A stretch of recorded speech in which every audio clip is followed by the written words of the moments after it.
SciAnts. We get experimental SciAnts. We're curious, non-judgmental. Let's talk great whites real quick. AKA the white shark. Nobody has ever observed a baby white shark before. Did you guys know this? Yeah, white sharks. The big honkers that everybody's always trying to study because they're charismatic and interesting and also responsible for nomming on people from time to time. No one's ever seen a baby.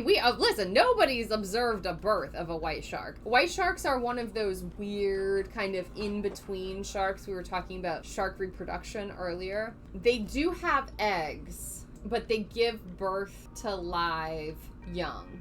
Okay, we'll talk about it in a minute. But anyway, nobody's ever seen a white shark give birth, and therefore nobody's actually seen a newborn white shark until now. Until now.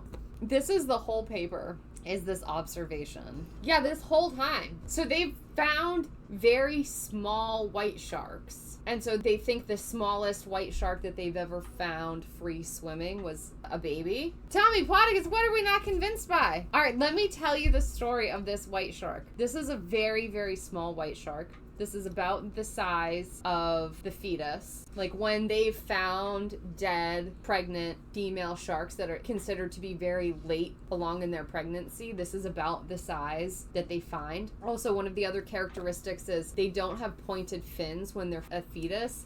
They have little rounded fins you can see there. So they were doing drone imaging of sharks in the area. It was this wildlife photographer and this graduate student that were doing the survey, and they were using drones mostly, and then there was also some helicopter observation, I guess. And they found this weird looking white shark, but it actually looked white, which was odd to them. And they noticed that this white film that was on it was starting to slough off. So in addition to its size, it has these little rounded fins, which they think indicates they get more pointier as they develop a little bit more. This shark has a lot of shark fetus-like qualities, and then it has this weird white thing that it's sloughing off. And this sloughing business, they didn't go in and like sample, but there are kind of two explanations that they have for this. White sharks just came in like, why is this interesting? Yeah, so I'm gonna press the play button here, but nobody has seen a baby white shark ever, to our knowledge. Yeah, we study them all the time. We can't keep them in aquariums. We study them a lot, but they give live birth, the females, and they're rather reclusive, so it just hasn't been done. And there is an observation and a paper published with it saying that they've identified the first free-swimming baby white shark. All right, so there is a question. How do we know? If we've never seen a white shark give birth, how do we know that they have live birth and don't lay eggs? All right, so this is a great question. How do we know this? Because we've never seen it. Well, it's a little bit dark, to be honest. We haven't seen it, but we've seen a lot of dead pregnant females. Yeah, seen that a lot. And we're weird. Scientists are weird, so we do necropsies of dead things that just float ashore or that fishermen catch. And when you dissect a pregnant female white shark, you can find her womb, and inside of the womb is an intact fetus.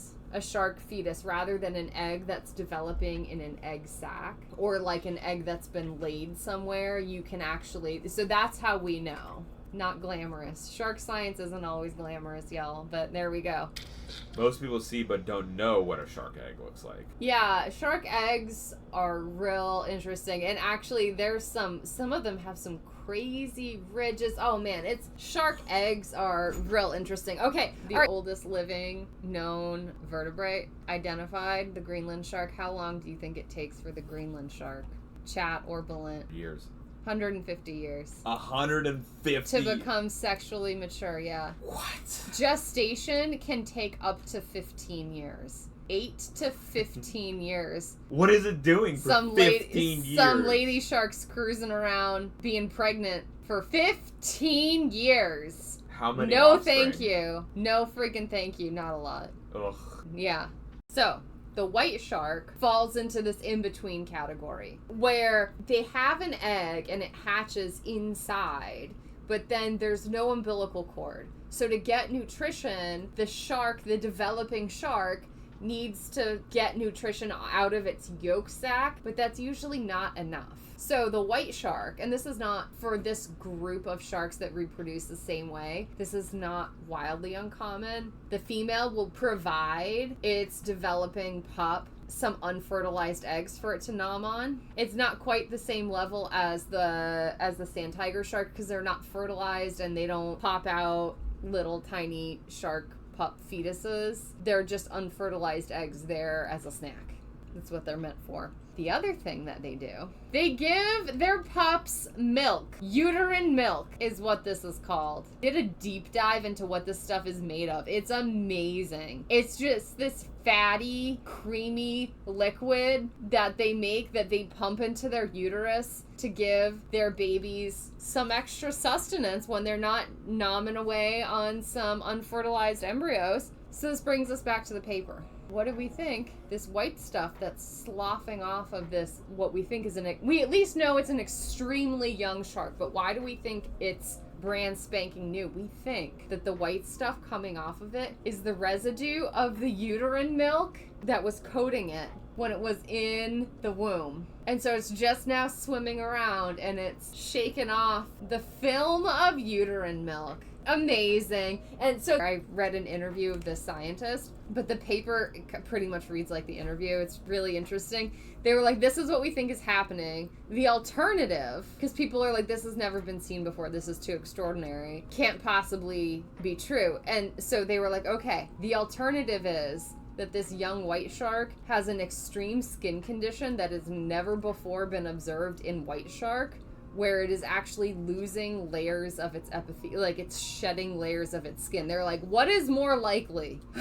That we finally observed a newborn white shark, or that we've discovered some new insane disease that presents in a way that we've never seen before? All right, so this was aerial observation, so there wasn't much more that they could do, but they give the location, and this is an area where they think they've observed juvenile white sharks here before, and because of the tagging, they know juvenile white sharks don't travel that much. They've just never, first of all, like I said, they've never observed a newborn white shark ever. That and they stuff haven't sloughing off, or is that bubbles? I think that some of it's starting to slough off. Okay. But anyway, yeah, this is crazy.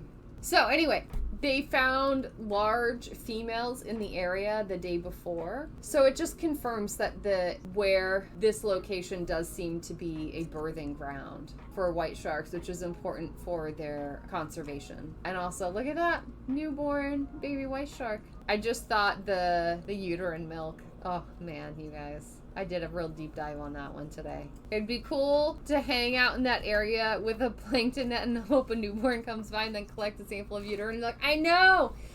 Could you imagine? Gosh, if I was like this shark scientist, I really badly would have wanted to just dip down there and just take a sample of it, right? Wouldn't you want to? Oh gosh. Yeah.